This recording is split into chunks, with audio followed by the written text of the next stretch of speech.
அனைவருக்கும் வணக்கம்.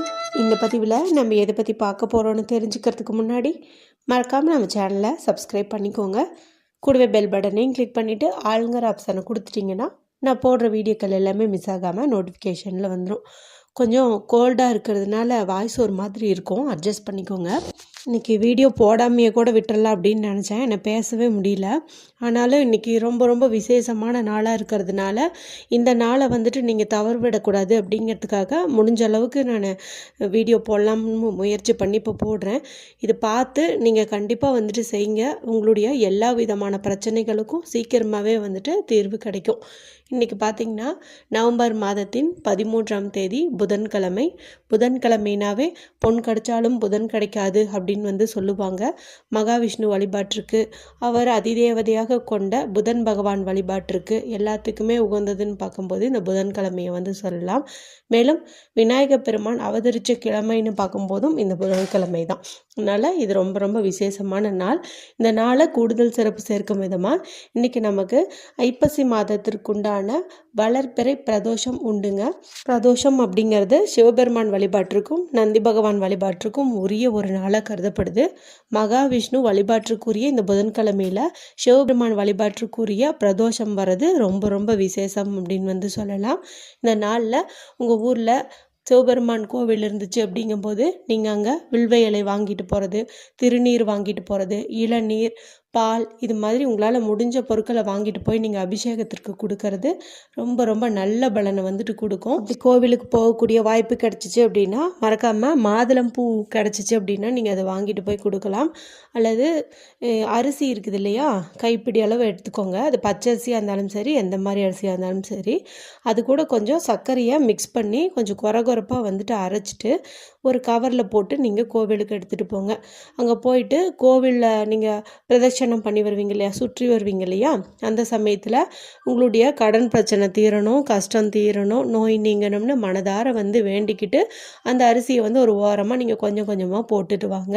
ஒருவேளை அங்கே டைல்ஸ் எல்லாம் போட்டிருக்காங்க, நடக்கும்போது மற்றவர்களோட காலில் படும்னு நினச்சிங்கன்னா அந்த கோவிலை சுற்றி வந்த பிறகு அங்கே எங்கேயாவது மணல் பகுதி இருக்கும் இல்லையா, மண்ணுக்கடியில், அங்கே கூட நீங்கள் ஒட்டுக்கா வந்து அந்த அரிசியும் சர்க்கரையும் வந்துட்டு போட்டுடலாம். அடுத்து இப்போ உங்கள் ஊரில் சிவபெருமான் கோவில் வந்து இல்லை, அல்லது பக்கத்தில் இல்லை, ரொம்ப தூரம் போகிற மாதிரி இருக்குது, போக முடியாத சூழ்நிலை எங்களுக்கு அப்படின்னு நினைக்கிறவங்கெல்லாம் சுத்தமாக இருக்கிற மாதிரி இருந்தீங்க, அதாவது பீரியட்ஸ் எல்லாம் இல்லை, வீட்டில் அசைவம் செய்யலை, சாப்பிட்லங்கும்போது மாலை 4:30 மணிலேருந்து 6 மணிக்கு இடையே உள்ள நேரத்தில் வீட்லேயே ஒரு தீபம் ஏற்றி வச்சு சிவபெருமானையும் நந்தி பகவானையும் மனதார வேண்டிக்கிட்டு உங்களுடைய கோரிக்கையை வந்து முன்வைங்க. நான் சொன்ன மாதிரி அரிசியும் சர்க்கரையும் ரெடி பண்ணி வச்சுட்டு சாமி கும்பிட்டு முடித்த கையோட மரத்துக்கடியிலையோ இல்லை எறும்பு புற்று இருக்கும் இடத்துலையோ வந்துட்டு நீங்கள் போடலாம். அப்போவும் உங்களுக்கு அற்புதமான பலன்கள் வந்து கிடைக்கும். இன்றைக்கி இந்த பிரதோஷத்தை தாண்டி இன்னும் ஒரு சிறப்பு இருக்குதுங்க. அது வந்து இந்த வீடியோலேயே சொன்னேன் அப்படிங்கும்போது வீடியோ ரொம்ப ரொம்ப பெருசாக போகும். அது வந்து என்னன்னு சொல்லிட்டு நான் மதியம் வீடியோவில் வந்து சொல்கிறேன். இப்போ முக்கியமான இதை வந்து பார்த்துடலாம். இப்போ நான் சொல்ல போகிற இந்த பரிகாரத்தை சுத்தமாக இருக்கக்கூடிய பெண்கள் வந்து பூஜை அறையில் உட்காந்து செய்யலாம். பீரியட்ஸ் டைமில் இருக்கிறவங்கெல்லாம் வந்துட்டு ஹாலில் உட்காந்து இந்த பரிகாரத்தை வந்து செய்யலாம். நல்ல பலன் வந்து கிடைக்கும். இது செய்வதன் மூலமாக நம்முடைய கஷ்டங்கள், நோய், வறுமை எல்லாமே வந்து நீங்கும். பணக்கஷ்டம், மனக்கஷ்டம் எல்லாமே வந்து தீரும். பண வரவில் அதிரடியான மாற்றங்கள் வந்து நிகழும். கொடுத்த இடத்துலேருந்து பணம் நமக்கு திரும்ப வருவதற்கு தாமதமாச்சுங்கும்போது அந்த பணம் வந்து சீக்கிரமாக கிடைக்கிறதுக்கு இது ரொம்பவுமே உதவியாக இருக்கும். மேலும் ஏதாவது ஒரு தொழில் தொடங்குறீங்க, ஒரு நல்ல விஷயம் ஆரம்பிக்கிறீங்க அப்படிங்கும்போது அந்த காரியத்தில் எந்த ஒரு தடையும் இல்லாமல் நல்லபடியாக உங்களுக்கு வெற்றி கிடைக்கும். இப்போ வேலை விஷயமாக போகிறீங்க அப்படிங்கும்போது உங்களுக்கு அற்புதமான வேலை அதிக சம்பளத்தில் கிடைக்கும். சொந்த வீடு அமைவதற்காக செய்கிறீங்கும்போது சீக்கிரமாகவே மனசுக்கு பிடிச்ச மாதிரி நல்ல வீடாக வந்து கட்டுவீங்க. குழந்தை பாக்கியம் கிடைக்கிறதுக்கும் அதே போல தான், திருமணம் கைகூடுவதற்கும் அதே போல தான். நீங்கள் எதை நினச்சி இந்த பரிகாரத்தை செய்கிறீங்களோ அது வந்து கட்டாயம் நடக்கும். ஒரு நேரத்தில் ஒரு கோரிக்கையை மட்டும் முன்வைங்க. ஒரே ஒரு பரிகாரத்தை செஞ்சுட்டு எனக்கு இதுவும் நடக்கணும் அதுவும் நடக்கணும் அப்படின்ட்டு வந்து நம்ம கேட்கக்கூடாது. ஒன்று நிறைவேறினதுக்கு அப்புறமா கூட இன்னொன்று கேட்கலாம். சரி, இப்போ நான் சொல்ல போகிற பரிகாரத்தை எந்த நேரத்தில் செய்யணும் அப்படின்னு பார்த்தீங்கன்னா இரவு 9 மணிக்குள்ளே செய்கிறது நல்ல பலனை கொடுக்கும். அதாவது இப்போ வீடியோ பார்த்த பார்த்ததுலேருந்து இரவு 9 மணிக்குள்ளே செய்யுங்க. அற்புதமான பலன் வந்து கிடைக்கும். இதுக்கு நமக்கு தேவையானதுன்னு பார்த்திங்கன்னா 2 பொருள் தான் வந்து தேவைப்படுது. 2மே நமக்கு எளிதாக கிடைக்கக்கூடிய பொருள் தான். அதிக விலை கொடுக்கணும் அப்படின்ட்டு கூட அவசியமே கிடையாது. வீட்டிலே இருக்கிறத வச்சு இந்த பரிகாரத்தை வந்து செஞ்சிடலாம். முதல் பொருள் என்ன அப்படின்னு பார்த்திங்கன்னா, நல்ல நிலையில் இருக்கக்கூடிய ஒரே ஒரு வெற்றிலை வந்து தேவைப்படுது. உங்கள் வீட்டில் வெற்றிலை கொடி வளர்த்திட்டு இருந்தீங்கும் போது அதுலேருந்தும் நீங்கள் பறிச்சுக்கலாம். இல்லைன்னா கடையில் வாங்குங்க. வாங்கும்போது பேரம் பேசாமல் அவங்க என்ன விலை சொல்கிறாங்களோ அதை வந்து நீங்கள் வாங்கிக்கோங்க. கொஞ்சம் நல்லா ஃப்ரெஷ்ஷாக இருக்கிற மாதிரி பார்த்து வாங்குங்க. இந்த புள்ளிகள் ஓட்டைகள் எல்லாம் இல்லாத மாதிரி பார்த்து நல்லதாக வந்து வாங்கிக்கோங்க. அடுத்தது இந்த வெற்றிலை நல்லா மஞ்சள் கலந்த தண்ணியில் கழுவிக்கோங்க. ஒரு காட்டன் கிளாத் வச்சு தொடச்சி எடுத்துக்கோங்க.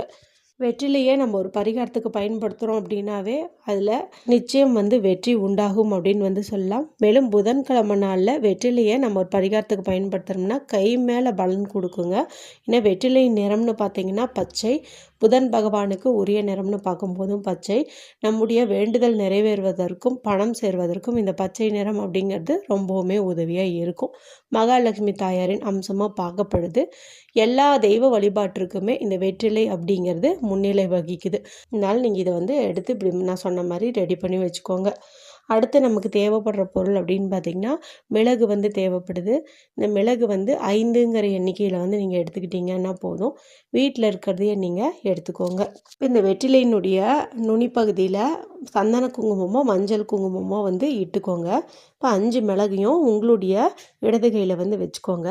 கிழக்கு பக்கம் பார்த்த மாதிரி உட்காந்துக்கோங்க. நீங்கள் ஹாலில் உட்காந்துட்டாலும் சரி, பூஜை அறையில் உட்காந்துட்டாலும் சரி, கிழக்கு பக்கம் ஈஸ்ட் ஃபேஸிங் பார்த்த மாதிரி உட்காந்துக்கோங்க. இப்போது ஒவ்வொரு மிளகா நீங்கள் உங்களுடைய வலது கையால் எடுத்து இந்த வெற்றிலை மேலே வந்து வைக்கணும். இப்படி ஒவ்வொரு முறை வைக்கும்போதும் என்ன கோரிக்கைக்காக நீங்கள் இந்த பரிகாரம் செய்கிறீங்களோ அதை வந்து நீங்கள் இங்கே முன்னிலைப்படுத்துங்க. அதாவது இப்போ வந்து பணம் சேர்வதற்காகத்தான் அப்படிங்கும்போது எனக்கு நிறைய பணம் சேர வேண்டும் அப்படிங்கிற மாதிரி வந்து வேண்டிக்கோங்க. கடன் பிரச்சனை தீரணும் அப்படின்ட்டுலாம் நீங்கள் சொல்ல வேண்டாம். இன்றைக்கி கடன் நோய் இந்த மாதிரியெல்லாம் எதுவும் சொல்லாதீங்க. இது வந்து வளர்பிறை பிரதோஷமாக இருக்கிறதுனால அந்த பிரச்சனைகள் தீர்வதற்கு என்ன செஞ்சால் நமக்கு நல்லதோ அதை தான் வந்து நம்ம வேணும்னு கேட்கணும். அப்போ கடன் பிரச்சனை தீரணும்னா பணம் சேரணும்னு தான் கேட்கணும். இந்த மாதிரி ஒவ்வொரு மிளகையும் வைக்கும்போது ஒரே கோரிக்கையவே வந்து சொல்லுங்கள். அப்போ 5 மிளகுக்கு நீங்கள் 5 முறை வந்து சொல்கிற மாதிரி வரும். அதன் பிறகு இதை வந்து நீங்கள் அப்படியே ஒரு பேக்கெட் மாதிரி அப்படியே மடித்து, அதாவது அந்த மிளகெல்லாம் கீழே விழுகாத மாதிரி மடித்து ஒரு மஞ்சள் நிற நூலாலேயோ சிவப்பு நிற நூலாலேயோ வெள்ளை நிற நூலாலேயோ ஏதோ ஒரு நூலால் நீங்கள் கட்டிக்கோங்க. கட்டிட்டு முடிச்சு போட்டு பூஜை அறைக்கு செல்லக்கூடிய வாய்ப்பு கிடைக்கிறவங்க இதை வந்து பூஜை அறையில் உங்களுக்கு விருப்பமான சாமி படத்துக்கு முன்னாடி வச்சுருங்க. சிவபெருமான் படம் இருந்துச்சு அப்படின்னா நீங்கள் அங்கே கூட வந்துட்டு வச்சுக்கலாம். பூஜை அறைக்கு போக முடியாதவங்க வீட்டில் ஏதாவது ஒரு இடத்துல பத்திரமா வச்சுருங்க. உங்கள் கணவரோ குழந்தையோ வந்த பிறகு அவங்கக்கிட்ட கொடுத்து அந்த பூஜை அறையில் வந்து வச்சுருங்க. இது வந்து அப்படியே இருக்கட்டும். வாரம் ஒரு முறை நீங்கள் இந்த வெற்றிலையை மாற்றுற மாதிரி இருக்கும். இப்போ இந்த புதன்கிழமை ரெடி பண்ண இந்த வெற்றிலை அடுத்த புதன்கிழமை இன்னைக்கு காஞ்சிரும். அப்போ இந்த வெற்றிலையை மட்டும் நீங்கள் எடுத்து கால்படாத இடத்துல போட்டுக்கோங்க. மிளகு வந்து நீங்கள் இதே மிளகு யூஸ் பண்ணி அடுத்த புதன்கிழமை புது வெற்றிலையில் இந்த பரிகாரம் வந்து செய்யுங்க. இது மாதிரி எத்தனை வாரம் செய்யணும் அப்படின்னு பார்த்தீங்கன்னா உங்களுடைய கோரிக்கையை வந்து நிறைவேறும் வரைக்கும் செய்யணும். ஏன்னா ஒரு சின்ன சின்ன கோரிக்கை கேட்டிருந்தீங்கும்போது சீக்கிரமாக வந்து நிறைவேறிடும். கொஞ்சம் பெரிய விஷயமா கேட்டிருந்தீங்க அப்படிங்கும்போது உங்களுடைய கர்ம வினை காரணமாக கொஞ்சம் வந்து தாமதமாகும். குறைந்தபட்சம் ஒரு 4 வாரத்துலேருந்து 5 வாரம் நீங்கள் இதை செய்யறதுக்குள்ளாரையே கட்டாயம் வந்து உங்களுடைய கோரிக்கையானது நிறைவேறிடும். நடுவில் வந்துட்டு நீங்கள் பீரியட்ஸ் ஆகிட்டீங்க, இல்லை செய்ய முடியாத சூழ்நிலை வந்துடுச்சு, ஊரில் இல்லை அப்படிங்கும்போது அந்த வாரத்தை ஸ்கிப் பண்ணிவிட்டு அதுக்கு அடுத்து வர வாரத்தை வந்துட்டு நீங்கள் கணக்கில் வச்சுக்கோங்க. அடுத்த வீடியோவில் எல்லோரும் செய்கிற மாதிரி சிம்பிளான ஒரு பரிகாரம் கொடுத்து சொல்கிறேன். இந்த வீடியோவில் உங்களுக்கு ஏதாவது சந்தேகம் இருந்தால் கமெண்ட் பண்ணுங்கள். பிடிச்சிருந்தால் மற்றவங்களோட ஷேர் பண்ணுங்கள், லைக் பண்ணுங்கள். மற்றும் ஒரு பயனுள்ள பதிவில் உங்களை சந்திக்கிறேன். நன்றி, வணக்கம்.